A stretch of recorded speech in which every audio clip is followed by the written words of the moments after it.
স্থানীয় সময় বুধবার গভীর রাতে রাতভর ব্যাপক হামলা চালিয়েছিল পাকিস্তান। নয়াদিল্লির দাবি যে গতকাল রাতে ৩৬টি নিশানায় হামলা চালিয়েছিল পাকিস্তান, আর এইসব নিশানায় ৩০০ থেকে ৪০০টি ক্ষেপণাস্ত্র আপনার ছোড়া হয়েছে। অথচ রাতের খবর বলছে পাকিস্তান ব্যাপক আক্রমণ করেছে ভারতে। জম্মু কাশ্মীরে ৩টি সেনাঘাঁটি উড়িয়ে দিয়েছে এবং প্রচুর সংখ্যক দাদাদের সেনা হতাহত হয়েছে। ড্রোনের পর ড্রোন অ্যাটাক করেছে এবং S-400 দিয়ে ভারত ইন্টারসেপ্ট করেছে। এই যে ভারতের গণমাধ্যম বলছে, আবার পাকিস্তান বলছে তারা আক্রমণ করেনি। খুব আনন্দের সহিত এবং সাহসিকতার সহিত ভারত প্রথম পাকিস্তানে হামলা করেছিল। সেই হামলা পাকিস্তান ঠেকে দিয়েছে, কিন্তু পাকিস্তান পাল্টা যে হামলা করেছে সেই হামলা ঠেকানোর মতো অস্ত্র বা ঠেকানোর মতো সাহস ভারতের ছিল না। এখন শুধু এক হামলা নয়, বারবার পাকিস্তান ভারতে হামলা করছে। পাকিস্তানের হামলায় ভারতের সকল বিমানবন্দর বন্ধ করে দেওয়া হয়েছে এবং নিরাপত্তা জোরদার করা হয়েছে। দাবি করা হচ্ছে এই পর্যন্ত প্রায় ১০০-এর উপরে ড্রোন তারা এখানে নিক্ষেপ করেছে। ভারতের প্রায় ৫০ জনের বেশি সৈন্য মারা গিয়েছে। আমরা কিছু ভিডিও দেখব ভারত কতটা ভয়ে আছে পাকিস্তানের হামলার, এবং পাকিস্তানি হামলায় ভারত কতটা ভয়ঙ্কর ধরনের ক্ষয়ক্ষতি হয়েছে। রাতে ভারতের মধ্যে পাকিস্তানের যে হামলার ইস্যুটা নিয়ে ভারত এবং পাকিস্তানের বক্তব্যগুলো ছিল আবার সাংঘর্ষিক। পাকিস্তান হুট করে বলছিল যে তারা নাকি ভারতে হামলা চালায়নি, তবে ভারত কিন্তু ভাই করাচিরে ১০১টা ছেদ করছে। এই ভিডিও শতভাগ সত্যি। তো এর মাঝখানে ভারতে আসলে মানে কি পরিমাণ হামলা চালিয়েছে পাকিস্তান, এ নিয়ে ভারতীয় গণমাধ্যমগুলো যখন তথ্য দিচ্ছে তখন বুঝতে হবে যে মানে হামলার শিকার না হয়ে পাকিস্তানকে নিশ্চয় এরকম কি বলা হয় যে ধরেন যুদ্ধাংদেহী, অথবা পাকিস্তান কি পরিমাণ সামরিকভাবে সক্ষমতা প্রদর্শন করেছে। পাকিস্তানের জয়কার হয়ে যাচ্ছে না নিউজগুলোতে। আপনি ভারতের গণমাধ্যম আনন্দবাজারকে দেখেন, তাদের এক প্রতিবেদন বলছে ভারতের রাতভর ব্যাপক হামলা চালিয়েছিল পাকিস্তান। নয়াদিল্লির দাবি যে গতকাল রাতে ৩৬টি নিশানায় হামলা চালিয়েছিল পাকিস্তান, আর এইসব নিশানায় ৩০০ থেকে ৪০০টি ক্ষেপণাস্ত্র আপনার ছোড়া হয়েছে। প্রতিবেদনটি বলছে বৃহস্পতিবার মধ্যরাতে বহুবার সীমান্ত পেরিয়ে ভারতেও প্রবেশের চেষ্টা করেছে পাকিস্তানের সেনাবাহিনী। এই সময় অন্তত ৩০০ থেকে ৪০০ বার আপনার বর্ডারে হামলা, ক্ষেপণাস্ত্র ছোড়া, আর্টিলারি হামলা, অনেক ধরনের ঘটনাই ঘটেছে। এসব হামলায় দিন শেষে আজকে সারাদিনে ভারতের ৩৬টি জায়গাকে চিহ্নিত করা হয়েছে। ভারতের পররাষ্ট্র মন্ত্রণালয় এবং সেনাবাহিনীর এক সংবাদ সম্মেলনে দাবি করা হয়েছে যে এ সকল হামলাগুলোকে তারা ব্যর্থ করতে সক্ষম হয়েছে। সেনাবাহিনীর কর্নেল সোফিয়া কুরেশি, যে কি বলা হয় যে মুসলিম নারীকে নিয়ে খুবই আলোচিত এই মুহূর্তে গণমাধ্যম, সোফিয়া কুরেশি, তিনি বলছেন ভারতের সেনা ছাউনিকে পাকিস্তান নিশানা করার চেষ্টা করেছিল। এ সময় ভারতের আকাশ সীমাও পাকিস্তানের যুদ্ধ বিমানগুলো লঙ্ঘন করার চেষ্টা করেছে। এছাড়া যে নিয়ন্ত্রণ রেখা আছে LOC, সেখানেও ক্রমাবর্ত আপনার গোলাবর্ষণ করেছে পাকিস্তানি সেনারা। আর এসব হামলার সর্বোচ্চ প্রতিহত করেছে ভারতের সেনাবাহিনী, এমনকি বেশ কিছু ড্রোনও ভূপাতিত করেছে। কর্নেল কুরেশির বক্তব্য, গোপনে গোয়েন্দা তথ্য সংগ্রহের জন্য পাকিস্তান থেকে উড়ে এসেছিল এ সকল গোয়েন্দা ড্রোন। আর এর মধ্যে যেসব ড্রোন ভূপাতিত করা হয়েছে তার ফরেনসিক পরীক্ষা করা হচ্ছে। এই ড্রোনগুলোকে প্রাথমিকভাবে তুরস্কে তৈরি ড্রোন হিসাবেই ধারণা করা হচ্ছে। দর্শক, আপনার এই মুহূর্তে পাকিস্তানের সামরিক বাহিনীর মুখপাত্র লেফটেন্যান্ট জেনারেল আহমেদ চৌধুরী বলছেন যে ভারতের হামলায় পাকিস্তানের মৃতের সংখ্যা বৃদ্ধি পেয়েছে। আপনার সব মিলিয়ে বাহাওয়ালপুরের আহমেদপুর এলাকায় 13 জন নিহত হয়েছেন, যাদের মধ্যে 2-3 বছর বয়সী একটা বাচ্চাও আছে। 7 জন নারী, 4 জন পুরুষ। আহতদের মধ্যে রয়েছেন 9 নারী এবং 28 জন পুরুষ। পাকিস্তানের দাবি, তাদের পাল্টা হামলায় ভারতের যুদ্ধ বিমান থেকে শুরু করে প্রায় 70টি ড্রোন তারা ভূপাতিত করতে সক্ষম হয়েছে। আর ISPR এর ডিজির বক্তব্য যে ভারতের যে কোনো আপকামিং হামলাকে মোকাবেলা করার জন্য পাকিস্তান প্রস্তুত রয়েছে। তবে অপরদিকে আমরা দেখছি যে দুই দেশেরই জাতীয় নিরাপত্তা উপদেষ্টার সর্বোচ্চ লেভেলে যে সকল মানুষরা আছেন তারা একে অন্যের সাথে যোগাযোগ করছেন। আপনি দেখবেন দুই দেশে যারা মানে একটু সচেতন মানুষ আছে, এই যুদ্ধ নিয়ে আগ্রহ, উৎসাহ এগুলোর বিপরীতে যুদ্ধের ক্ষয়ক্ষতির বিষয়গুলো কিন্তু সামনে এনেছে যে দুই দেশ তাদের রাজনৈতিক ব্যর্থতাগুলোকে ঢাকার জন্য, তাদের সরকারের ব্যর্থতাগুলোকে ঢাকার জন্য ভারত পাকিস্তানের মধ্যে চিরদিন যাবৎ যেই বিষয়গুলো নিয়ে মানে দুই দেশের জনগণ খুব উৎফুল্ল হয়, একদম যুদ্ধ করতে আগ্রহী কাশ্মীর, সেই কাশ্মীরের ইস্যুটাকে তারা ছড়িয়েছে। বেসিক্যালি শাহবাজের সরকারও ব্যর্থ, মোদী সরকারও ব্যর্থ। এই যে আজকে ভারতের কিছু মানুষ বলছিল যুদ্ধটাকে আমাদের অনুমতি নিয়ে শুরু করা হয়েছে, এরা কারা? এরা হচ্ছে ওই সকল মানুষগুলো যারা সীমান্তবর্তী গ্রামে বসবাস করত, তাদের বাড়ি ঘর ফেলে তারা এখন রিফিউজি হিসাবে করা হয়েছে। যে সেখানে এটি হলো ওমর আব্দুল আজিজ যে মসজিদ, সেটার খুব কাছে এই ঘটনাটি ঘটেছে এবং সেখানে ইউনিটের যে কজন ছিল 7 জনের কথা বলা হয়েছে, একটি আঘাতেই সবাই শেষ হয়ে গেছে এবং অপর আরেকটি আক্রমণে দখলদার বাহিনীর 12 জন সদস্য প্রাণ হারিয়েছে। বলা হচ্ছে প্রতিরোধ বাহিনী আরেকটি মসজিদের কাছে একটি ইঞ্জিনিয়ারিং টিম দখলদারদের তাদেরকে লক্ষ্য করে আক্রমণ করে এবং সেখানে 12 জন ওপারে চলে গেছে। পরবর্তীতে বলা হচ্ছে যে দখলদারদের হেলিকপ্টারগুলো এসে হতাহতদের এখান থেকে নিয়ে যায় এবং একসঙ্গে 19 জন দখলদার সেনা নিহতের ঘটনার সাম্প্রতিক সময় এটি সবচেয়ে বড় ঘটনা হিসেবে আন্তর্জাতিক গণমাধ্যমে উল্লেখ করছে। এক কথা বলতে পারি, দখলদারদের উপর এবার শক্তভাবে চড়াও হচ্ছে প্রতিরোধ বাহিনী। দর্শক, আসছে দ্বিতীয় প্রসঙ্গে। পাকিস্তানে গত রাতে ভয়াবহ আক্রমণ করেছে ভারত। ভারতের গণমাধ্যম বলছে ইসলামাবাদের বেশ কিছু অঞ্চল তারা দখল করেছে, লাহোর তারা দখল করেছে এবং তারা পাকিস্তানের রাওয়ালপিন্ডির কাছাকাছি পাক সেনাবাহিনীর কয়েকটি শক্ত ঘাঁটিকে দখল করেছে এবং পাকিস্তানের F-16 যুদ্ধ বিমান দুটো ধ্বংস করেছে, 2 জন পাইলটকে আটক করেছে এবং পাকিস্তানের বেশ কিছু ড্রোন, যেগুলো তুর্কি ড্রোন, এগুলো আটক করেছে ভারত। এক কথায় পুরো পাকিস্তানকে ভারত এক রাতের মধ্যে দোলে মুচড়ে দিয়েছে। পাশাপাশি আসিম মনির গ্রেফতার হয়েছে। ব্রেক দ্য নেভার, এগুলো ভারতের গণমাধ্যমের খবর। জোরে সোরে ময়ূখ রঞ্জনদের মতো মলম বিক্রেতারা এই খবরগুলো প্রচার করছে। আমি অবাক হচ্ছি, একটা দেশের রাষ্ট্রীয় টেলিভিশন যেখানে 140 কোটি থেকে 150 কোটি মানুষের বসবাস, পুরো পৃথিবী দেখছে তাদের টেলিভিশন, তারা চোখ বন্ধ করে এই খবরগুলো দিচ্ছে। তারা বুঝতে পারছে না সকাল হলে কোন খবরটি আসবে।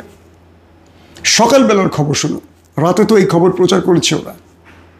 সকালবেলার খবর হলো ইসলামাবাদ কোনো সমস্যা নেই, মানুষ চলছে ফিরছে, গাড়ি গুড়ি চলছে। আমি দেখলাম লাইভ সম্প্রচারে। রাওয়ালপিন্ডির ধারে কাছে আসতে পারেনি মালুরা।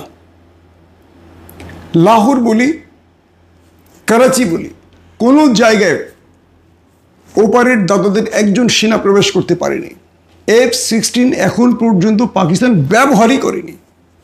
তার মানে F-16 ভূপাতিত কিংবা পাইলট ধরা পুরো ফেক নিউজ।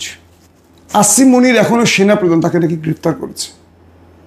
অর্থাৎ ভারত তার মিথ্যার ইতিহাসে সর্বোচ্চ র্যাঙ্কিং মিথ্যা এখন বলা শুরু করেছে।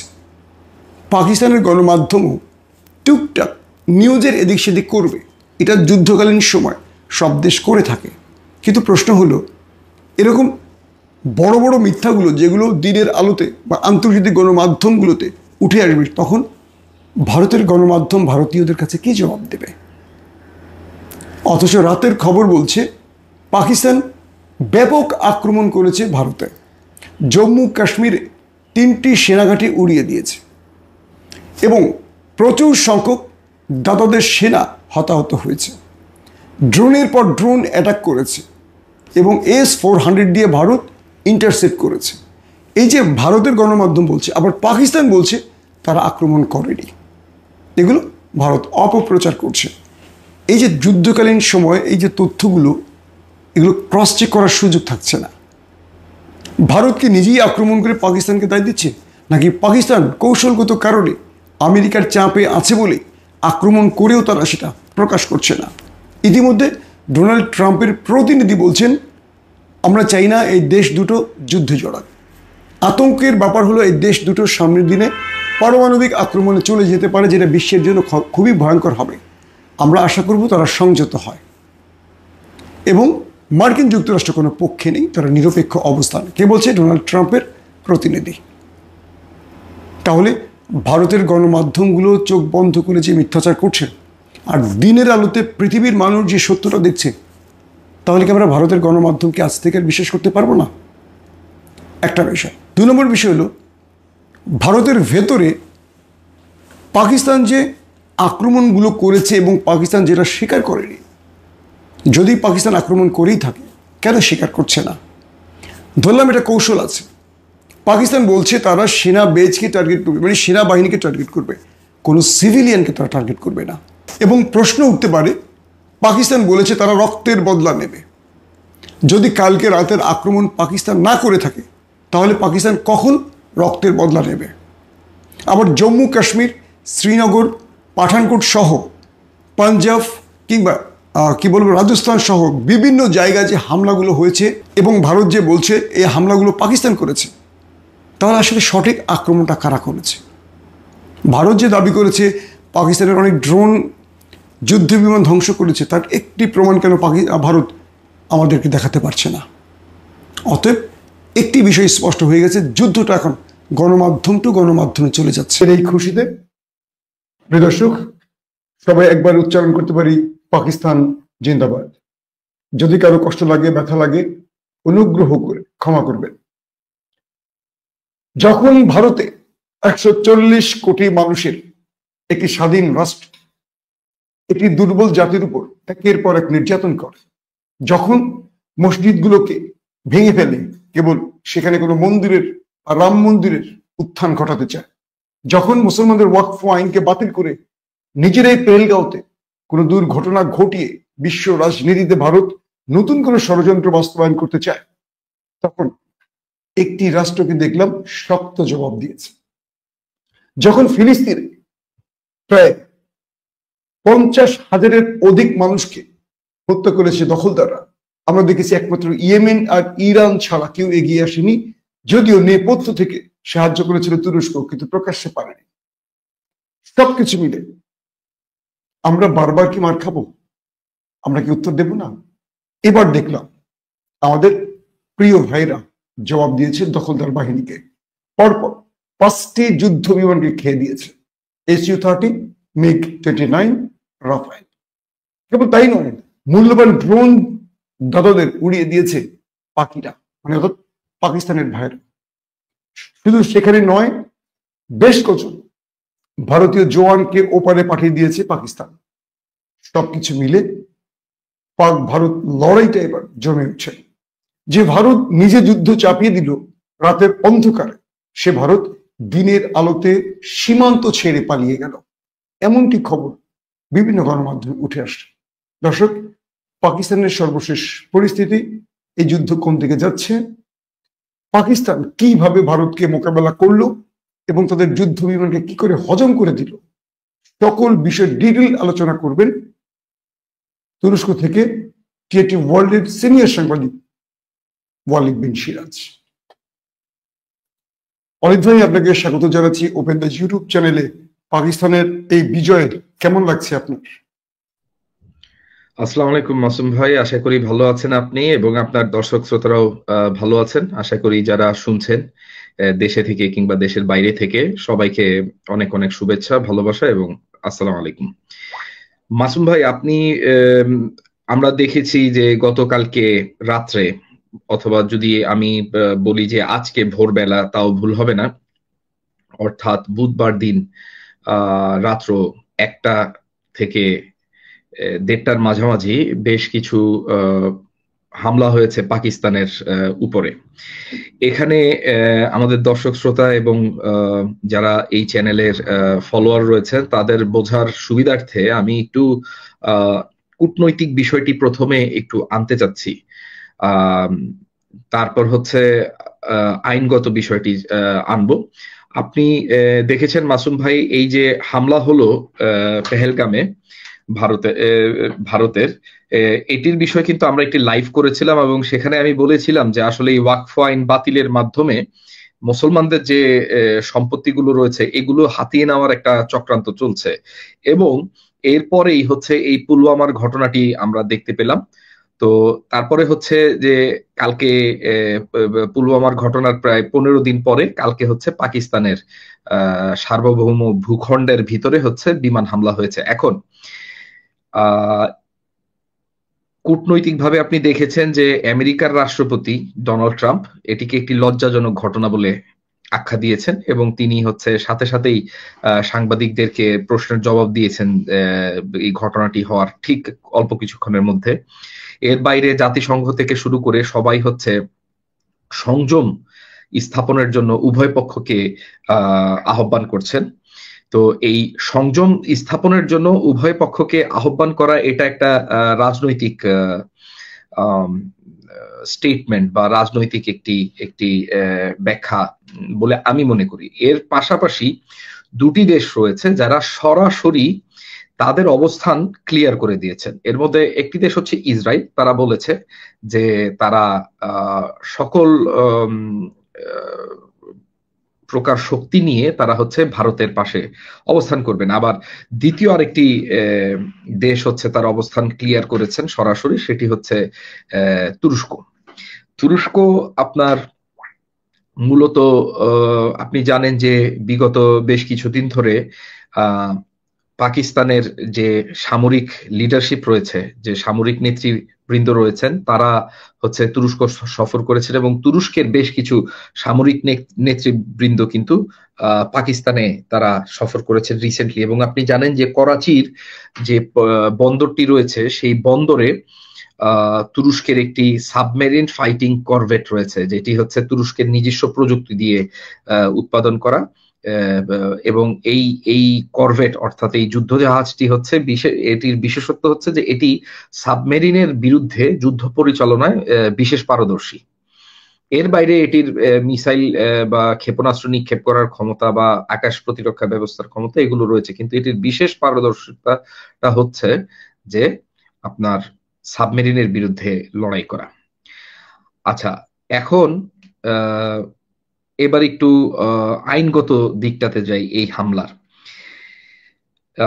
মাসুম ভাই, আন্তর্জাতিক আইন অনুযায়ী কাশ্মীরের যে ভূখণ্ডটি রয়েছে এটিকে ডিসপিউটেড ল্যান্ড অথবা আলোচিত মানে অর্থাৎ বিতর্কিত একটি ভূখণ্ড হিসেবে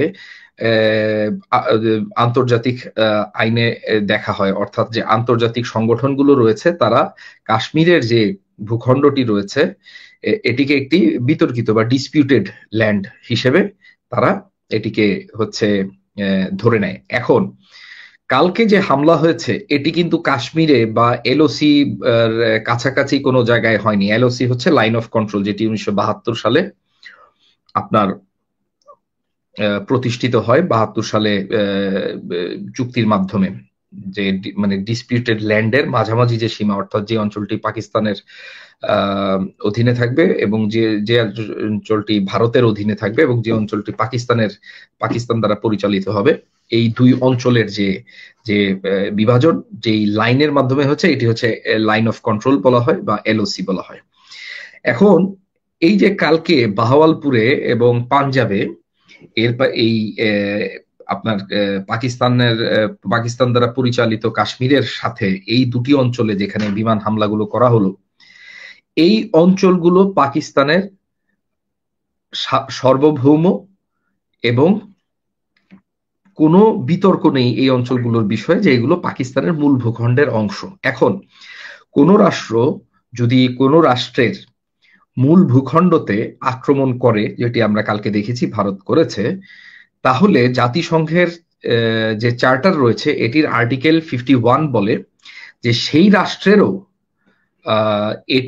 এটার বিরুদ্ধে পাল্টা হামলা করার অধিকার রয়েছে। এখন এই চার্টারের এই আর্টিকেল 51 কোথায় কোথায় হামলা করার অধিকার দিয়ে থাকে, অর্থাৎ ওই যে পরিচালিত হামলাটি, যে প্রথমে হামলা করেছে সেই পরিচালিত হামলাটি যেখান থেকে হয়েছে বা সেই হামলার সময় যেই ইনফ্রাস্ট্রাকচার গুলো ইনস্ট্রুমেন্টাল ছিল, অর্থাৎ যেই আপনার যেই এয়ার বেসটি, যেই বিদ্যুৎ কেন্দ্রটি সেই এয়ার বেসের জন্য বিদ্যুৎ উৎপাদন করে, কিংবা যদি রাস্তা দিয়ে হয় সেই রাস্তা, ব্রিজ দিয়ে হলে সেই ব্রিজ, অর্থাৎ যেই ইনফ্রাস্ট্রাকচার গুলো এই হামলার ক্ষেত্রে ইনস্ট্রুমেন্টাল ছিল, ব্যবহৃত হয়েছে, সেই জায়গাগুলোতে হামলা করার অধিকার দেয়। অর্থাৎ জাতিসংঘের চার্টারের 51 নম্বর আর্টিকেল অনুযায়ী পাকিস্তানের এই মুহূর্তে অধিকার রয়েছে, অর্থাৎ যেই এয়ারবেস থেকে ভারত গতকালকে রাত্রে হামলাটি পরিচালনা করেছে এবং বা আজকে ভোরে হামলাটি পরিচালনা করেছে, এবং যেই বিদ্যুৎ কেন্দ্র থেকে সেখানে বিদ্যুৎ সরবরাহ করা হয়, কিংবা যেই বেইজ স্টেশন থেকে সেখানে কমিউনিকেশন বা যোগাযোগ ব্যবস্থা নিশ্চিত করা হয়, এই ইনফ্রাস্ট্রাকচার গুলোকে আঘাত হানার। এখন আরেকটি দিক, এই আলোচনাটির মূল উদ্দেশ্য ছিল আমাদের দর্শক শ্রোতাকে এটা জানানো যে বর্তমানে পাকিস্তান যদি ভারতের এই জায়গাগুলোতে এই ধরনের ভারতের সামরিক বাহিনীর কোনো বেস, কোনো এয়ার বেস, কিংবা বিদ্যুৎ কেন্দ্র, কিংবা যে ধরেন বোমা রাখার যে গুদাম ঘর রয়েছে সেটি, ডিপো অর্থাৎ অ্যামিউনিশন ডিপো, কিংবা সামরিক কোনো স্থাপনায় আঘাত হানে, এটি আসলে আন্তর্জাতিক আইনগতভাবে পাকিস্তানের এটি অধিকার রয়েছে। আপনি আপনার বক্তব্যের প্রথমে যেটি বললেন যে গতকালকে পাকিস্তান আসলে 5টি ভারতীয় বিমানকে ভূপাতিত করেছে, এটি আমরা দেখেছি বেশ কিছু, অলমোস্ট সবগুলো আন্তর্জাতিক গণমাধ্যমই কিন্তু এটি রিপোর্ট করেছে, এবং এটি এখন মোটামুটি বলা যায় যে একটি, আপনি দেখেছেন যে একটি প্রতিবেদনে এসেছে যে আপনার ওই রাফায়েলের যে লেজে যে নাম্বারটা লেখা থাকে সেই নাম্বারটাও মিলাতে পেরেছে। একটা রাফায়েলের ব্যাপারে তো নিশ্চিত। এখন 5টা বিমান ভূপাতিত করেছে, এটি পাকিস্তানের অফিসিয়াল বক্তব্য, অর্থাৎ পাকিস্তানের প্রতিরক্ষা মন্ত্রণালয়ের অফিসিয়াল বক্তব্য। ভারত এই ব্যাপারে এখনো কোনো বক্তব্য দেয়নি। আজকে দুটো ঘটনা ঘটেছে, একটি হচ্ছে এই 5টি বিমানকে ভূপাতিত করা, এটি নিঃসন্দেহে একটি বিশাল বড় লস ভারতের জন্য। তার কারণ হচ্ছে যে রাফায়েল যুদ্ধ বিমানটি যদি পাকিস্তানের সামরিক প্রতিরক্ষা মন্ত্রণালয় যে দাবি করছে যে এর 5টি বিমানের ভেতরে 3টি রাফায়েল রয়েছে, তাহলে আপনার 3টি রাফায়েলের মূল্য ইন্ডিয়ার প্রায় $1 বিলিয়ন কাছাকাছি, অর্থাৎ প্রায় 10,000 কোটি রুপি। তো এটি একটি বিশাল ঘটনা, মানে $1 বিলিয়ন এক রাতে, অর্থাৎ ইন্ডিয়ার ভাষ্য অনুযায়ী যে তারা 25 মিনিটের ভেতরে এই অপারেশনটি পরিচালনা করেছেন, তাহলে 25 মিনিটের ভিতরে তাদের $1 বিলিয়ন নাই হয়ে গিয়েছে, ধ্বংস হয়ে গিয়েছে। আর এর বাইরে যে MiG-29 কিংবা সুখোইয়ের যে বিষয়টি আছে সেটির বিষয়ে আমি এই মুহূর্তে বলছি না। এগুলো নিঃসন্দেহে অত্যন্ত দামি ফাইটার জেট। তো মূলত এই হচ্ছে ঘটনা। এখন এখানে একটি আলোকপাত করার মতো গুরুত্বপূর্ণ বিষয় হচ্ছে যে এই যে বিমানগুলো ভূপাতিত করা হয়েছে, এইগুলো কিন্তু পাকিস্তানের যে পাকিস্তানকে জাতিসংঘের চার্টারের 51 নম্বর আর্টিকেল যে অধিকার দেয় ভারতকে হামলা করার জন্য, এটি কিন্তু সেই হামলার মধ্যে পড়ে না। এই বিমানগুলো ভূপাতিত করা হচ্ছে, পাকিস্তান তার নিজস্ব সার্বভৌমত্ব রক্ষার অধিকার রয়েছে জাতিসংঘের চার্টার অনুযায়ী। সেই সার্বভৌমত্ব রক্ষার, তার যে এয়ার স্পেস, তার যে আকাশ সীমা, সেই আকাশ সীমার সার্বভৌমত্ব রক্ষা করার প্রচেষ্টা ফল হলো এই 5টি ভূপাতিত যুদ্ধ বিমান।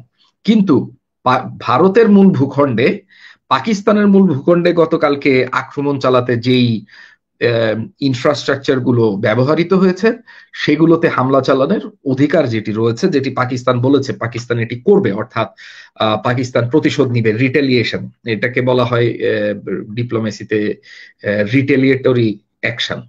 সেই রিটেলিয়েটরি অ্যাকশনের কথা পাকিস্তানের প্রধানমন্ত্রী বলেছেন, পাকিস্তানের পররাষ্ট্রমন্ত্রী বলেছেন, পাকিস্তানের যোগাযোগ মন্ত্রী বলেছেন, এবং আইএসপিআর এর মুখপাত্র তিনি বলেছেন এবং তারা নিশ্চিত করেছেন। এখন যদি পাকিস্তান ভারতের এই ইনফ্রাস্ট্রাকচারাল ক্ষতি না করে, অথবা ধরে নিলাম যে পাকিস্তান সংযমের পথ অবলম্বন করার প্রচেষ্টা করছে, তাহলে এখানে দুটো ঘটনা ঘটে যেতে পারে। একটা হচ্ছে যে বিশ্বের কাছে পাকিস্তান একটি দুর্বল প্রশাসন, একটি দুর্বল রাষ্ট্র হিসেবে পরিচিত হবে, এটির ব্যাপারে কোনো সন্দেহ নাই। কারণ পাকিস্তানের মূল ভূখণ্ডে স্বাধীন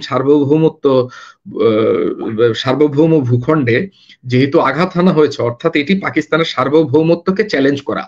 পাকিস্তান যদি পাল্টা চ্যালেঞ্জ না করে, এটি বিশ্বের দরবারে এটাই প্রমাণিত করবে যে পাকিস্তানের আসলে সেই সার্বভৌমত্ব রক্ষা করার ক্ষমতা নেই। যদিও তারা 5টি বিমান ভূপাতিত করেছে, তারা তাদের যে রণদক্ষতা এবং তাদের যে যুদ্ধের প্রস্তুতি, এই দুটোর বিষয় তারা কালকে কিন্তু বা আজকে ভোরবেলা প্রমাণ করে দিয়েছে যে তারা আসলে তাদের রাষ্ট্রের নিরাপত্তাকে একেবারেই হালকাভাবে নেয়নি, বরং যেই বিমানগুলো এই ধ্বংসযজ্ঞ চালিয়েছে পাকিস্তানের ভিতরে, সেই বিমানগুলোকে তৎক্ষণাৎ ধ্বংস করা হয়েছে। কিন্তু তারপরেও যেহেতু পাকিস্তানের তিনটে মসজিদে, মাদ্রাসায় এবং হচ্ছে ঘর বাড়িতে, এবং আরেকটি দিক বলে রাখি, সেটি হচ্ছে পাকিস্তানের প্রধানমন্ত্রী শাহবাজ শরীফের ভাষ্য অনুযায়ী যতগুলা দালান কোঠায় হামলাগুলো হয়েছে সবগুলোই হচ্ছে সিভিলিয়ান দালান কোঠা, এবং আমরা দেখেছি যে 3 বছরের একটি কন্যা শিশু নিহত হয়েছে, 16 বছরের একটি যুবক নিহত হয়েছে, 10 বছরের যুবক নিহত হয়েছে। তো আমরা দেখছি যে আন্ডার এজড এবং মহিলাও কিন্তু হতাহত হয়েছে। অর্থাৎ ভারতের যে আক্রমণটি ছিল সেটি কিন্তু প্রিসাইজড বা প্রপোর্শনেট আক্রমণ ছিল না, এটি একটি নিঃসন্দেহে একটি কাপুরুষোচিত আক্রমণ ছিল। এখন পাকিস্তানের হাতেই অধিকার রয়েছে যে পাকিস্তান জাতিসংঘের 51 চার্টারের 51 নম্বর আর্টিকেল অনুযায়ী পাকিস্তান ভারতের মূল ভূখণ্ডে আক্রমণ করে তারা যে তাদের সার্বভৌমত্ব রক্ষার জন্য সক্ষম, এটি প্রমাণ করতে পারে, এই ক্ষমতা জাতিসংঘ তাকে দিয়েছে। আরেকটি বিষয় হচ্ছে, যদি এই রিটেলিয়েটরি অ্যাকশন না নেয় পাকিস্তান, তাহলে এখানে সর্বপ্রথম যার রেপুটেশন হচ্ছে মাটির সাথে মিশে যাবে তিনি হচ্ছে পাকিস্তানের সেনাপ্রধান আসিম মুনির।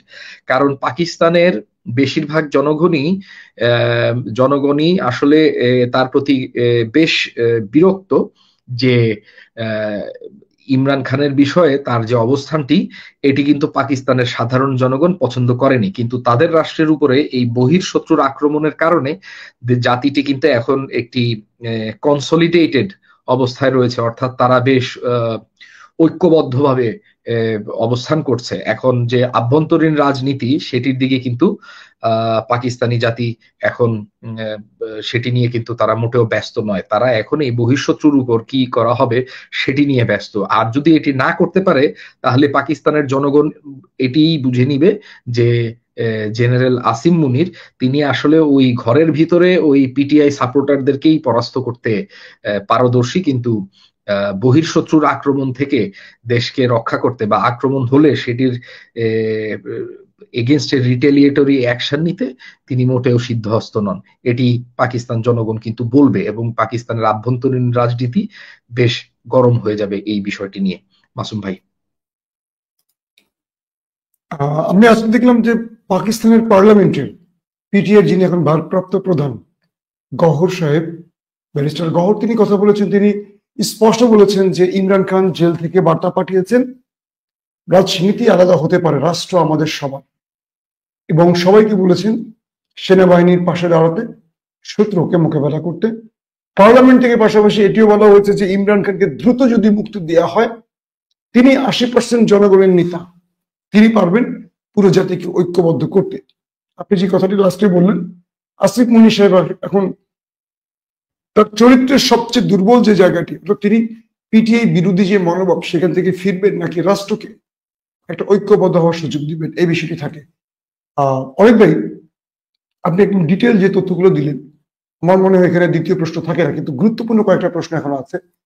পাকিস্তান যে প্রতি উত্তরটা দেবে আন্তর্জাতিক নিয়ম অনুযায়ী, জাতিসংঘের সনদ অনুযায়ী, কিন্তু এখানে কিছু ব্যাপার আছে। যুদ্ধ শুরুর আগেই ভারত পানি বন্ধ করে দিয়েছে, সিন্ধু চুক্তির যে নিয়ম সেটিকে ভঙ্গ করে। আমি আজকে কয়েকবার কথা বলেছিলাম পাকিস্তানের বেশ কয়েকজন সিনিয়র সাংবাদিকের সাথে, তারা বলেছেন পাকিস্তান ভারতকে জবাব দেবে। এমনটিও হতে পারে, তারা বলছে এমনটিও হতে পারে পাক বাহিনী ভারতের যে ড্যামগুলো তৈরি করা হয়েছে পানি আটকাবার, এই ড্যামগুলোতে মিসাইল মারতে পারে, অর্থাৎ ড্যামগুলোকে ভেঙে দিতে পারে, গুড়িয়ে দিতে পারে, যাতে ভারত এই পানিকে আর নিয়ন্ত্রণ করতে না পারে। এই বিষয়ে আপনার মতামত নেব। 2 নম্বর প্রশ্নটি, আপনি প্রশ্নটা মনে রাখবেন। 2 নম্বর প্রশ্নটি হলো, পাকিস্তান সামরিক শক্তিতে 12তম বিশ্বের, ভারত 4 নম্বরে আছে। কিন্তু আজকে আমরা যে ককফাইট দেখলাম বা যে লড়াইটি দেখলাম, রাফায়েলকে বিট করেছে চীনের J-10C।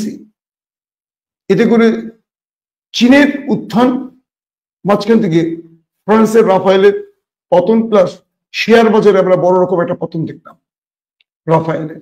অন্যদিকে চীনের যে অস্ত্র, সেটার শেয়ার বাজারে উত্থান দেখলাম। সবকিছু মিলে আপনার কাছে মনে হয় যে চীন ইউরোপকে বড় একটা ধাক্কা দিল এই যুদ্ধে বা ভারত পাকিস্তান যুদ্ধের মধ্য দিয়ে? আগে প্রশ্ন দুটোই, তারপরে আমরা নেক্সট প্রশ্নে যাব। ধন্যবাদ মাসুম ভাই।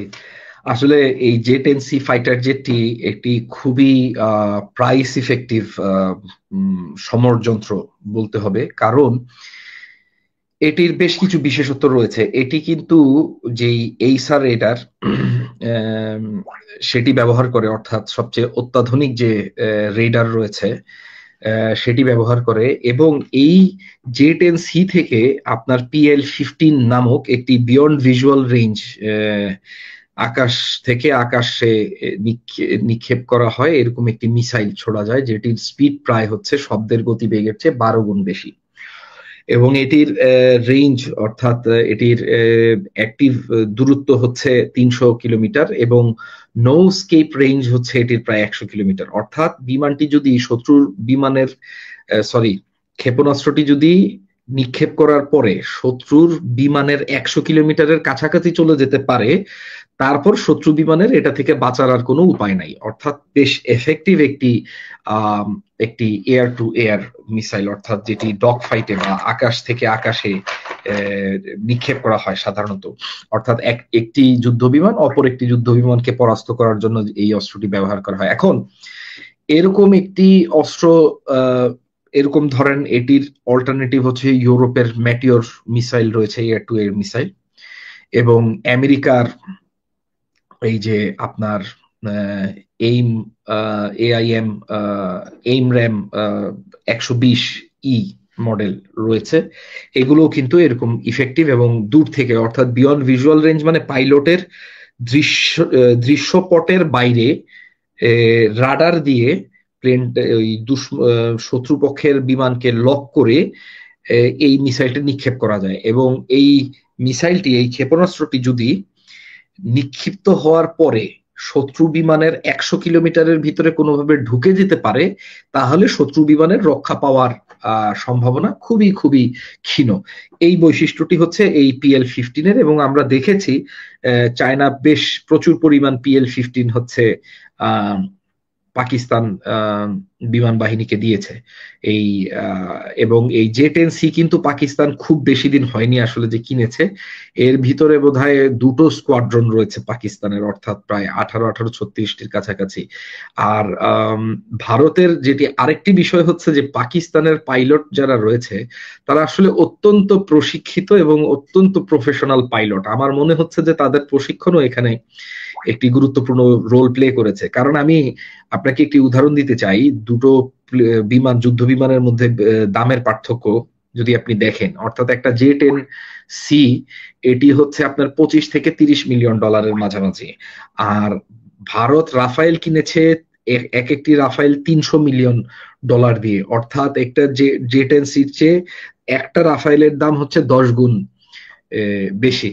অর্থাৎ আপনি বিষয়টি বুঝতে পারছেন যে আরেকটি দর্শক শ্রোতাদের দৃষ্টি আকর্ষণ করার জন্য বলতে চাচ্ছি যে এই রাফায়েল যখন ভারত ক্রয় করে এবং ফ্রান্স বিক্রি করে, তখন ফ্রান্সের যিনি প্রতিরক্ষা মন্ত্রী ছিলেন তিনি কিন্তু এখন জেলে আছেন এই রাফায়েল বিক্রির করাপশন কেসে। অর্থাৎ এটিতে এই যে 300 মিলিয়ন ডলারের এক একটি যে রাফায়েল, এইটি কিন্তু অত্যন্ত ইনফ্লেটেড প্রাইস, অর্থাৎ খুব বেশি মানে দামটি বাড়িয়ে কিন্তু ক্রয় করেছে ভারত। এটার একটি উদাহরণ আমি দিই, আপনার F-35 কিন্তু পঞ্চম প্রজন্ম ফাইটার জেট, কিন্তু F-35 এর দাম হচ্ছে $100 মিলিয়ন, মানে 89 থেকে $100 মিলিয়ন, ভ্যারিয়েন্ট টু ভ্যারিয়েন্ট আসলে একটু পার্থক্য রয়েছে, কিন্তু ওই 90 থেকে $100 মিলিয়ন আমরা ধরে নিতে পারি F-35, যেটি পঞ্চম প্রজন্মের ফাইটার জেট। আর রাফায়েল, একটি রাফায়েল কিনেছে $300 মিলিয়ন করে, অথচ রাফায়েল কিন্তু 4.5 জেনারেশন, অর্থাৎ 4.5 প্রজন্মের, মানে এটি কিন্তু পঞ্চম প্রজন্মের একটি বিমান নয়। কিন্তু এই 25 মিলিয়ন থেকে 30 মিলিয়ন ডলারের জে 10C এটিও কিন্তু 4.5 জেনারেশন, অর্থাৎ এইসার রেডার লাগানোর পরে এবং ওই সেন্সর ফিউশন ব্যবস্থার উন্নতির পরে এই এই বিমানটিকে জে 10C কেও কিন্তু আমরা আসলে একটি 4.5 প্রজন্মের বিমান, যুদ্ধ বিমান বলতেই পারি।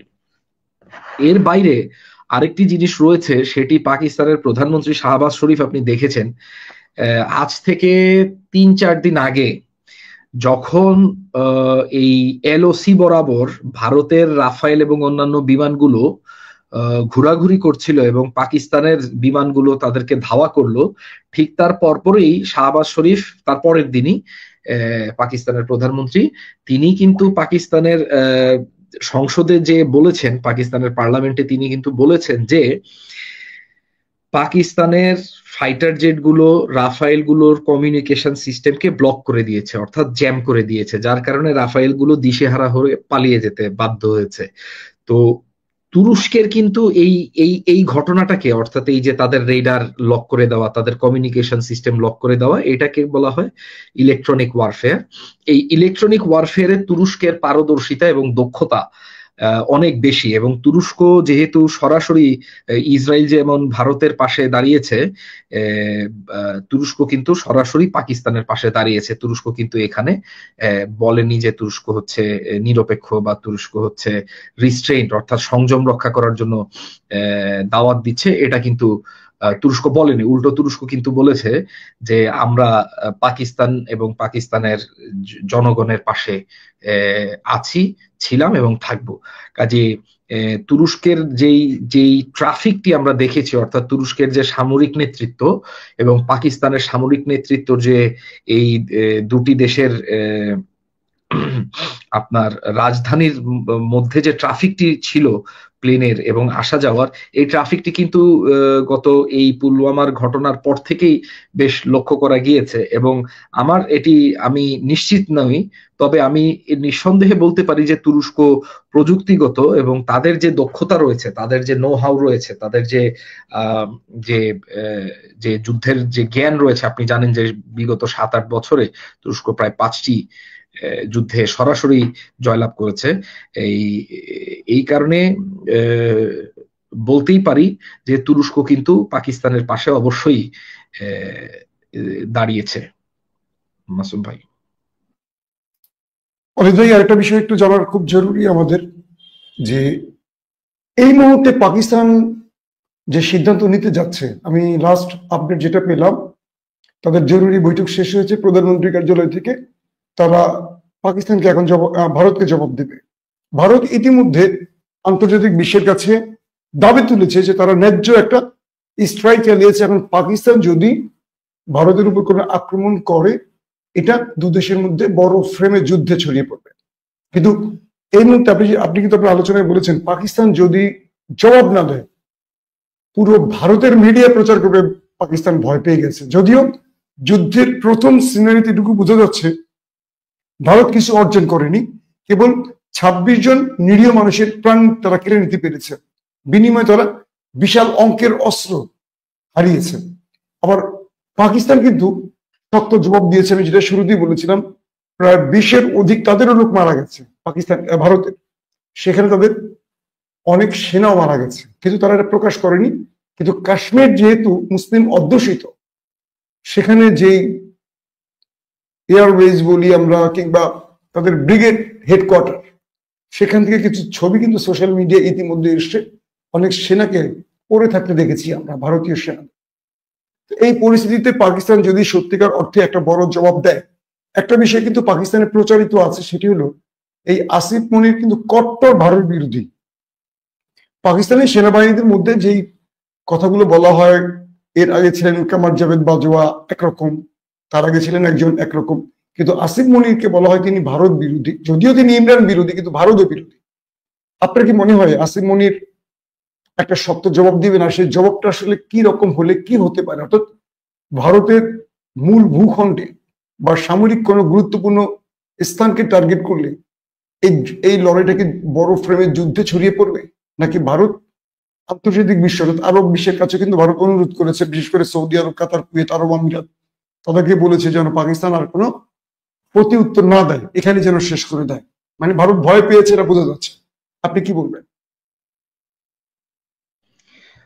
না মাসুম ভাই, আমি মনে করি যে এই যে ভারত ভয় পেয়েছে এই কথাটা হচ্ছে হয়তো ভয় পেয়েছে, আমি এটা নিঃসন্দেহে এই কথার সাথে দ্বিমত প্রকাশ করছি না, কিন্তু ভারত ভয় পেলে যে পাকিস্তান যে তার সার্বভৌমত্ব রক্ষার জন্য সক্ষম একটি জাতি, সক্ষম একটি রাষ্ট্র, সক্ষম একটি সরকার, এটি যদি বিশ্বের দরবারে প্রমাণ করতে না পারে, প্রতীয়মান করতে না পারে, প্রতিষ্ঠিত করতে না পারে, তাহলে লজ্জাটা পাকিস্তানের, পাকিস্তানি জাতির। কাজে ভারত ভয় পেয়েছে ওআইসি কে বা এই যে দুবাইকে হচ্ছে অনুরোধ করেছে পাকিস্তানকে যাতে বলে আক্রমণ না করতে, এবং পাকিস্তান যদি সেটি শুনে এই এটির জবাব না দেয়, যে পরবর্তীতে যুদ্ধ বড় হয়ে যাবে। ইন্ডিয়া তো ভাবতে পারতো যে এইটা যদি তারা হামলা করে তাহলে যুদ্ধ বড় হয়ে যেত, কিন্তু তারা তো হামলাটা করেছে, এবং তারা এবার হামলা করেছে পাকিস্তানের মূল ভূখণ্ডে, অর্থাৎ যে আলোচিত কাশ্মীর রয়েছে সেই কাশ্মীরে নয়, তারা কিন্তু হামলা করেছে ভাওয়ালপুরে, পাঞ্জাবে। হ্যাঁ, তো এটা হচ্ছে যে আপনি আমার ঘর মানে হচ্ছে আমার মাহরেম, অর্থাৎ এটি হচ্ছে আমার একটি বিশেষ বিষয়বস্তু। এই ঘরে আমার অনুমতি ছাড়া কেউ আসতেও পারবে না। এই ঘরে যদি কেউ প্রবেশ করে, আমি যদি ঘরের কর্তা হই, তাহলে আমার দায়িত্ব হচ্ছে আমার ঘরের প্রতিরক্ষাটা নিশ্চিত করা, যে কেউ যদি আমার ঘর থেকে চুরি করতে আসে আমি তাকে চুরি করতে দিব না, ঠিক আছে? আর যদি কেউ চুরি করে ফেলে তাহলে আমি হচ্ছে তাকে ধরে পিটাবো, এবং আমার যেটা আমার ঘরের সে কেন ঢুকেছে এটার প্রতিশোধ নিব। তো কালকে হচ্ছে যে চোরকে হচ্ছে চুরি করতে দেয়নি, এইটার ফল আমরা দেখেছি যে 5টি ভারতীয় বিমান ভূপাতিত হয়েছে। এখন পর্যন্ত বিবিসি সহ, আল জাজিরা সহ, টিআরটি সহ বিশেষ প্রায় সবকটি গণমাধ্যমই কিন্তু এই বিষয়ে তারা রিপোর্ট দিয়েছে, এবং অনেকগুলো এই যারা সামরিক বিষয়গুলো নিয়ে যারা আলোচনা করে, এরকম অনেক কয়েকটি চিন্তা সংগঠন বা থিঙ্ক ট্যাঙ্ক, তারাও কিন্তু এই বিষয়ে মত প্রকাশ করেছে সোশ্যাল মিডিয়াতে, যেটি আমি দেখলাম। তো এখন এটির পরে এই যে হামলা হলো, মানুষ মারা গেল, 26 জন মারা গেল, এই যে 26 জন মারা গেল, এই 26 জন মানুষের জানমালের নিরাপত্তা দেওয়া কার দায়িত্ব? এবং নিরাপত্তা যদি দিতে না পারে তাহলে এটির বিচার করার দায়িত্বটি কার? একই কথা ভারতের জন্য প্রযোজ্য। ভারতে যে 26 জন মানুষ মারা গিয়েছে এই পুলওয়ামাতে, তাদের নিরাপত্তার দায়িত্বটি কার? তাদের নিরাপত্তা, তাদের জানমালের নিশ্চয়তা রক্ষা করার দায়িত্বটি কার? এটি কি পাকিস্তান সরকারের? এটি তো ভারত সরকারের। ভারতের এত বড় গোয়েন্দা সংস্থা রয়েছে, এত বিশাল, প্রায় কাশ্মীরের মতো একটি জায়গা, সেখানে তারা 8 লক্ষ সেনা সমাবেশ করেছে। যেহেতু এটি মুসলমান অধ্যুষিত একটা জায়গা, সেখানে তারা 8 লক্ষ সেনাবাহিনী দিয়ে ঘিরে রেখেছে। সেখানে একটি টুরিস্টিক জায়গাতে, পর্যটকরা যেখানে প্রায় যাতায়াত করেন, সেরকম একটি জায়গাতে কিছু সন্ত্রাসী ঢুকে এইভাবে দিনে দুপুরে মানুষ হত্যা করবে। ভারতের নিরাপত্তা বাহিনী, ভারতের পুলিশ, ভারতের এই যে এত বড় পাওয়ার, যেটা তারা হচ্ছে দেখাচ্ছে যে পাকিস্তানকে আক্রমণ করেছে, এই পাওয়ার তখন কোথায় ছিল? প্রশ্ন আসে এটা, যে ভারত কি জন্য বা কেন বা কি কারণে তার যে জনগণ রয়েছে বা তার ভূখণ্ডে যারা বেড়াতে গিয়েছিল তাদের জানমালের নিরাপত্তা দিতে পারেনি। এখন পাকিস্তান যদি পাল্টা হামলা না করে, তাহলে পাকিস্তানও বুঝাবে যে রাষ্ট্র হিসেবে সে আসলে যোগ্য না। তার মানে হচ্ছে সে তার যে সার্বভৌমত্ব রয়েছে এটি রক্ষা করার ক্ষেত্রে তারা উদাসীন, এবং তার মানে হচ্ছে রাষ্ট্রের দায়িত্ব হচ্ছে নিরাপত্তা দেওয়া। নিরাপত্তা যদি বিঘ্নিত হয় তাহলে সেটার বিচার করা বা প্রতিশোধ নেওয়া, এটা রাষ্ট্রের দায়িত্ব। এবং জাতিসংঘ কিন্তু বারবার বলছি এই অধিকারটি দিয়েছে রাষ্ট্রগুলোকে। কাজে পাকিস্তান যেহেতু একটি জাতিসংঘের সদস্য রাষ্ট্র এবং জাতিসংঘের যে চার্টার গুলো রয়েছে সেখানে পাকিস্তান স্বাক্ষর করেছে, পাকিস্তানের নিজের সে যে একটি রাষ্ট্র, সে যে তার স্বাধীনতা সার্বভৌমত্ব রক্ষার জন্য সক্ষম একটি রাষ্ট্র, এটি বুঝাতে হলে এই আক্রমণটি করতে হবে, এর কোনো অল্টারনেটিভ নেই। এবং যদি না করে সেক্ষেত্রে পাকিস্তানের রাষ্ট্রীয় ব্যর্থতা এবং পাকিস্তানের সামরিক বাহিনীর রাষ্ট্রীয় ব্যর্থতাটি বহিঃপ্রকাশিত হবে। মাসুম ভাই, এখানে গুরুত্বপূর্ণ একটি প্রশ্ন আসছে, সেটি হলো পাকিস্তানের বেশ কয়েকজন সাংবাদিক জানিয়েছে যে তাদের লক্ষ্যটা এবার কাশ্মীর। অর্থাৎ পাকিস্তানের সাংবাদিকরা যেটা বলছে যে আসিফ মনি সাহেবের জন্য সবচেয়ে বড় সুযোগ তৈরি হয়েছে সেটি হলো কাশ্মীর। যেহেতু ভারত যেচে নিজের ইচ্ছায় এই যুদ্ধটা ছড়িয়ে দিয়েছে, এবং আপনারা জানেন যে বিগত কয়েক যুগ ধরে কাশ্মীর ইস্যু নিয়ে দু দেশের মধ্যে একটা দ্বন্দ্ব আছে, এবং কাশ্মীরকে তার সম্মান কেড়ে নিয়েছে, বিশেষ যে ক্ষমতা সেটা কেড়ে নিয়ে কেন্দ্র শাসিত করেছে। সবকিছু মিলে এই সুযোগটা যদি পাকিস্তান এখন কাজে লাগায়, তারা ভারতীয় কাশ্মীরকে টার্গেট করে, আমার মনে হয় এই সময়টা এসে পাকিস্তান একটা বড় সাকসেস পেতে পারে। আপনার কি মনে হয় পাকিস্তান কাশ্মীর ইস্যুতে বড় কোনো মুভ করতে পারে? যদি সেটা করতে পারে এবং সেই প্রচেষ্টাতে তারা যদি সফল হয়, তাহলে পাকিস্তান এটা প্রমাণিত করবে যে তারা প্রকৃত অর্থেই একটি রাষ্ট্র, তাদের সেনাবাহিনী প্রকৃত অর্থেই একটি সেনাবাহিনী, এবং পাকিস্তানের যিনি সেনা অধিনায়ক রয়েছেন তিনি শুধু ওই পিটিআই এর লোকজনদেরকে পিটাতে পারেন না, তিনি আসলে তার দেশের জনগণের জানমাল রক্ষার ক্ষেত্রে কিংবা জানমালের নিরাপত্তা বিঘ্নিত হলে সেটির বিচার এবং প্রতিশোধ নেওয়ার ক্ষেত্রেও তিনি একজন আসলেই দায়িত্ববান এবং একজন দক্ষ সামরিক অধিনায়ক হিসেবে ইতিহাসে নিজেকে পরিচিত করবে। কিন্তু এখানে একটি লক্ষ্যের বিষয় রয়েছে যে ভারতের সেখানে প্রায় 8 লক্ষ সেনা সমাবেশ রয়েছে, কাজে ভারত কিন্তু ওই জায়গাটাকে আর্মি দ্বারা বেষ্টিত করে রেখেছে। সেখানে এই ধরনের এটি যদি পাকিস্তান যদি কাশ্মীরকে দখল করতে চায় বা তার কাশ্মীরকে বিজয় করতে চায়, তাহলে সেখানে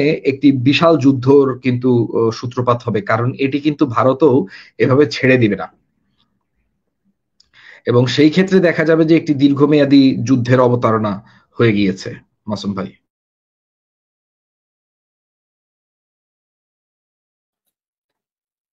এখন আপনি যুদ্ধটাকে কিভাবে বিশ্লেষণ করবেন যে শেষ পর্যন্ত উপমহাদেশে বা দক্ষিণ এশিয়াতে ভারত পাকিস্তান বড় ফ্রেমে যাচ্ছে, কিংবা প্রথম যে লড়াইটা মঙ্গলবার রাত 1টার কিছু পরে শুরু হয়েছে, এটা কি বড় ফ্রেমে যাচ্ছে, নাকি এটা বিশ্ব রাজনীতিবিদদের আলোচনার মাধ্যমে বা বিশ্ব এস্টাবলিশমেন্টের আলোচনার মাধ্যমে থেমে যাবে?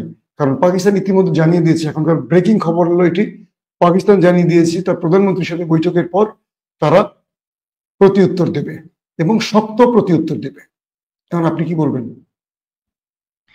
মাসুম ভাই, প্রতিউত্তর এবং শক্ত প্রতিউত্তরের আমরা নিশ্চয়ই সবাই আমরা নিজেরাও আগ্রহী যে কি উত্তরটা পাকিস্তান দেয় সেটি দেখার জন্য, এবং আমরা সেটি পর্যবেক্ষণ করব এবং পরবর্তীতে আলোচনা করব তাদের প্রতিউত্তরের যে প্রপোর্শন রয়েছে সেটির উপরে। কিন্তু একটি কথা সত্য যে পাকিস্তানের প্রধানমন্ত্রী হচ্ছে সকল দায়িত্ব এবং সকল এই বিষয়ে সিদ্ধান্ত নেয়ার দায়িত্ব হচ্ছে পাকিস্তান সামরিক বাহিনীর উপরে তারা কিন্তু অর্পণ করেছে। কাজে এই বিষয়ে হচ্ছে পাকিস্তানের যে রাজনৈতিক নেতৃত্ব রয়েছে তারা তাদের যে সিরিয়াসনেস এটি কিন্তু তারা বুঝিয়ে দিয়েছে। এখন কাজটা হচ্ছে পাকিস্তানের সামরিক নেতৃত্বের হাতে, যে তারা কি পদক্ষেপ নেবে এটির উপরে দেখা যাবে। আর আরেকটি প্রশ্ন আপনি কি করেছিলেন মাসুম ভাই, আমি একটু ভুলে গিয়েছে প্রশ্নটা। আমি যেটা বললাম যে দক্ষিণ এশিয়াতে যদি এই লড়াইটা বাঁধে এই মুহূর্তে, সেটা আমাদের এই অঞ্চলের জন্য, ভূ রাজনীতির অঞ্চলের জন্য এটা কিন্তু বড় রকম একটা ধাক্কা হবে। কিন্তু আসলে মূলত, যেমন আমি যদি একটু খুলে আপনাকে প্রশ্নটা করি, এই মুহূর্তে ভারতের পাশে কেউ নেই। দেখেন ভারতের 3 পাশে চীন, পাকিস্তান, বাংলাদেশ, এরা সবাই ভারতের বিরুদ্ধে দাঁড়িয়ে গেছে। নেপাল, ভুটান বা শ্রীলঙ্কা এদের অবস্থানটা নিরপেক্ষ। তো ভারত কি পাকিস্তানকে মোকাবেলায় কোনো বন্দুক খুঁজে পাবে? নাকি পাকিস্তান এখানে একটা বড় বেনিফিট পাবে রিটেলিয়েটের ক্ষেত্রে, মানে প্রতি উত্তরের ক্ষেত্রে? না, সেই ক্ষেত্রে পাকিস্তান অলরেডি একটি বেনিফিট পেয়েছে, অর্থাৎ কূটনৈতিক জগতে পাকিস্তান কিন্তু এখন মানে যে আন্তর্জাতিক আইন এবং কূটনৈতিক জগতে পাকিস্তান একটি সুবিধাজনক একটি অবস্থানে রয়েছে। এখন ভারতের জন্য আপনি যেটি বললেন যে এটি কি একটি দীর্ঘমেয়াদী যুদ্ধ হবে কিনা, মাসুম ভাই, এই উপমহাদেশের ইতিহাসে সবচেয়ে দীর্ঘতম যুদ্ধ হচ্ছে আমাদের 1971 সালের যুদ্ধ, 9 মাস। আমার মনে হয় না যে ভারত পাকিস্তানের যুদ্ধ হলে এটা এত দিন দীর্ঘস্থায়ী হবে বলে আমার মনে হচ্ছে না। তার প্রথম কারণ হচ্ছে, আপনি দেখেন 25 মিনিটের একটি সার্জিক্যাল স্ট্রাইক করতে যেয়ে ভারত হচ্ছে 5টি খুবই দামি যুদ্ধ বিমান তারা হারিয়েছে, এবং তাদের পাইলটের যে জানমালের ক্ষতি হয়েছে বা সেইটার আমি ক্যালকুলেশন করছি না। আচ্ছা, দ্বিতীয় যে বিষয়টি হচ্ছে সেটি হচ্ছে এই যে পাকিস্তানের অর্থনৈতিক অবস্থা এমন নেই যে তারা হচ্ছে যে দীর্ঘমেয়াদী একটি যুদ্ধ চালিয়ে যেতে পারবে। একই দিকে ভারতের অর্থনৈতিক অবস্থা পাকিস্তানের চেয়ে একটি সুবিধাজনক পজিশনে থাকলেও ভারতেরও তার যে অবস্থান রয়েছে, এই অবস্থান থেকে সেও কিন্তু দীর্ঘমেয়াদী যুদ্ধটি পরিচালনা করতে পারবে না। কাজে স্বাভাবিকভাবেই আন্তর্জাতিক একটি হস্তক্ষেপ এবং আন্তর্জাতিক মেডিয়েশন বা মধ্যস্থতার মাধ্যমে একটি শান্তি অবস্থায় আসবে। আর এবার আসি নিউক্লিয়ার যে শক্তি, দুটো পারমাণবিক শক্তিধর দেশ। এখন পারমাণবিক অস্ত্র যদি ভারত ব্যবহার করে, আলটিমেটলি ধরেন ভারত পাঞ্জাবে, সিন্ধে এবং ইসলামাবাদে তিনটি পারমাণবিক ক্ষেপণাস্ত্র নিক্ষেপ করলো পাকিস্তানের।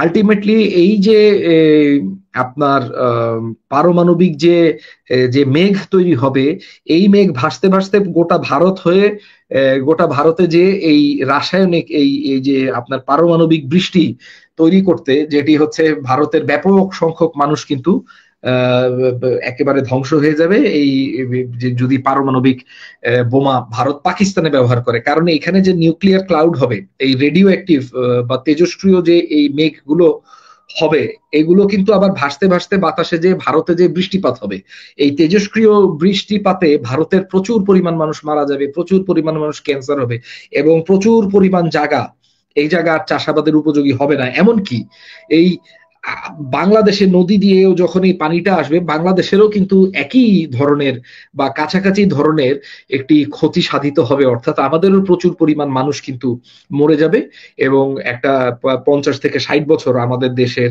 ভারতের যে নদীগুলো যেখান দিয়ে বয়ে এসেছে কিংবা মেঘগুলো যেখানে যেখানে যাবে বৃষ্টি হবে। আপনি জানেন যে একটি পারমাণবিক বোমা মারার পরে সেখানে মাশরুম ক্লাউড তৈরি হয়। আমি ওই তেজস্ক্রিয় যে মেঘটি, এই মেঘটি কিন্তু অত্যন্ত ক্ষতিকর, সেটির কথা বলছি। কাজে ভারতও যদি পাকিস্তানকে মারে বা পাকিস্তানও যদি ভারতকে মারে, ধরেন পাকিস্তান মারলো দিল্লিতে, সেখানে যে হিমালয়ে যে কিছু মেঘ বৃষ্টি হলো, ওই হিমালয় থেকেই তো পানিগুলো ভেসে ভেসে এই যে পাঞ্জাব দিয়ে আসে, যে এই যে সিন্ধু নদীর পানি, তো সেখানেও দেখা যাবে যে এই পানিটা তেজস্ক্রিয় হয়ে গিয়েছে, অর্থাৎ বিষাক্ত হয়ে গিয়েছে। বৃষ্টির পানি, মাটি, জমিন সব বিষাক্ত। সেখানে বিশাল ধরনের একটা মানে কি বলবো এটাকে, একটা তেজস্ক্রিয় কেয়ামত হয়ে যাবে আমাদের ভারতীয় উপমহাদেশে। এটি থেকে ভারত, পাকিস্তান, বাংলাদেশ, নেপাল, ভুটান, শ্রীলঙ্কা কেউই রক্ষা পাবে না, যত ছোট আকারেই হোক না কেন কিংবা যত বৃহৎ আকারেই হোক না কেন। এই পারমাণবিক যে বিস্ফোরণ ঘটানো, এটি আসলে এই ধরনের একটি দুঃখ সকলের জন্য বয়ে আনতে পারে। কাজে সেই দিক থেকে কিন্তু আসলে আমার যেটি মনে হয়, উভয় দেশই ব্যাপারটি উপলব্ধি করছে, কারণ উভয় দেশের কাছেই আসলে গোটা বিশ্বকে ধ্বংস করে দেওয়ার মতো উপর্যুপরি পারমাণবিক অস্ত্র রয়েছে। কাজে আমি মনে করি যে এই বিষয়টিতে তারা উভয় সতর্ক থাকবে, যে তারা কনভেনশনাল যুদ্ধ করলেও, কারগিলে যেরকম করেছিল, তারা হচ্ছে পারমাণবিক বিস্ফোরণ বা পারমাণবিক অস্ত্রের ব্যবহার করবে না, নেহায় যদি পিঠ দেয়ালে ঠেকে না যায়। কিন্তু আপাত দৃষ্টিতে যদি কনভেনশনাল যুদ্ধ হয়, গতকালকের যে রেজাল্ট দেখলাম, সেটাতে মনে হচ্ছে যে পাকিস্তান সেক্ষেত্রে একটি সুবিধাজনক অবস্থায় রয়েছে, যে মানে এয়ার কমব্যাটে যে ফলাফল আমরা গতকালকে দেখলাম, তা থেকে বোঝা যাচ্ছে। মাসুম ভাই। অনেক ভাই, একটু আমাদের দর্শকদের উদ্দেশ্যে দুটা গুরুত্বপূর্ণ প্রশ্ন আছে।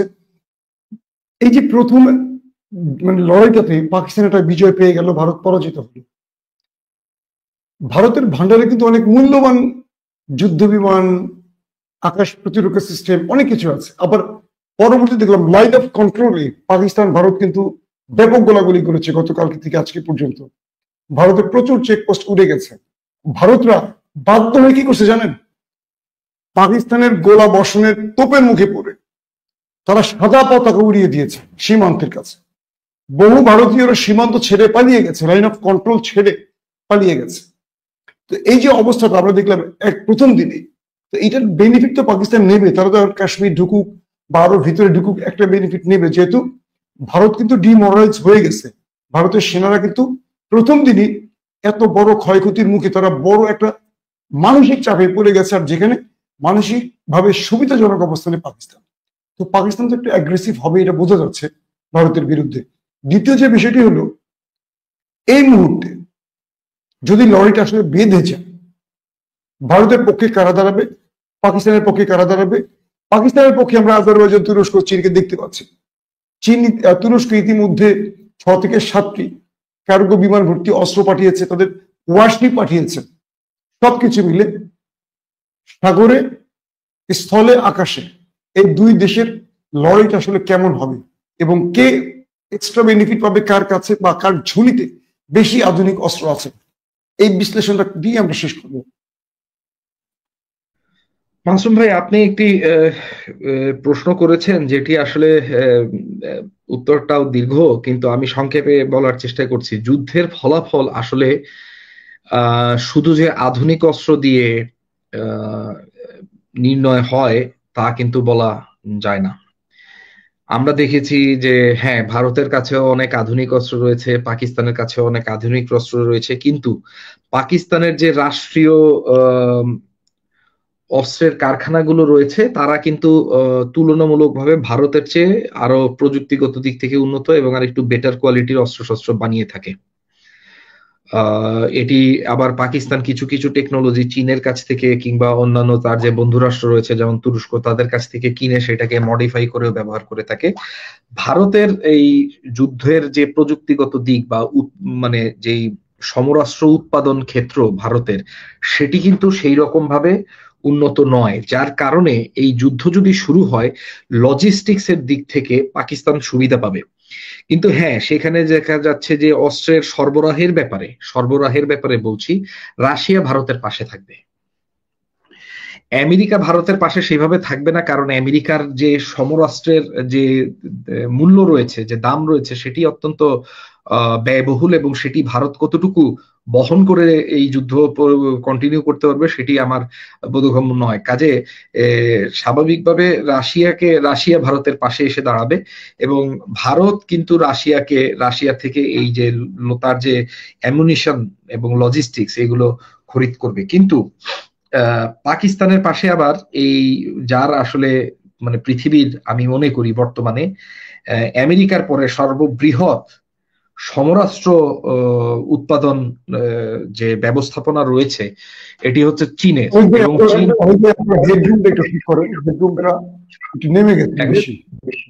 এখন ঠিক আছে। আচ্ছা, সেটি হচ্ছে চীন, অর্থাৎ চীন হচ্ছে বিশ্বের দ্বিতীয় বৃহত্তম সমরাস্ত্র উৎপাদনকারী দেশ। এটি কিন্তু রাশিয়াকে ছাড়িয়ে গেছে। আপনি যদি বিগত দিনগুলোতে চীনের যে নেভাল প্রকিউরমেন্ট এটি যদি আপনি পর্যালোচনা করেন তাহলে দেখবেন যে আসলে চীন অনেক আগে। দর্শক, আপনার আলোচনা দেখলেন, দেখে বুঝতে পেরেছেন যে ভারতের অবস্থা খুবই ভয়াবহ। তারা এখন পাকিস্তান যে সাহসিকতার পরিচয় দিয়েছে হামলার ক্ষেত্রে, সেটা আমি বলব ইতিহাস হয়ে থাকবে। এবং পাকিস্তানের কাছ থেকে পৃথিবীর মানুষ এটাই আশা করছিল, ভারতের কাছে মাথা নত করা যাবে না। পাকিস্তান পৃথিবীর মুসলমানদেরকে তারা হতাশ করেন নাই, বিশেষ করে বাংলাদেশের মানুষকে তারা হতাশ করেন নাই। তারা আমাদেরকে সাহস দিয়েছেন। আমরা চাই তারা আরো হামলা করবে। ভারত যতক্ষণ পর্যন্ত পা ধরে ক্ষমা না চাবে ততক্ষণ পর্যন্ত ভারতের প্রতি আগ্রাসন যাতে না থামে। ভারত যেন বুঝতে পারে তারা আসলেও একটা বিলারের জাতি। তো ইতিমধ্যেই ভারতের বিমানবন্দরগুলো বন্ধ হয়ে গেছে, দিল্লি ছাড়া বা এর ছাড়া যত বিমানবন্দর রয়েছে প্রত্যেকটা বিমানবন্দরই বন্ধ করে দেওয়া হয়েছে। আপনারা ইতিমধ্যে দেখেছেন যে লাইভ খেলা চলছিল, সেই খেলা কিন্তু বন্ধ করে দেওয়া হয়েছে। অর্থাৎ ভারতের অবস্থা খুবই নাজেহাল।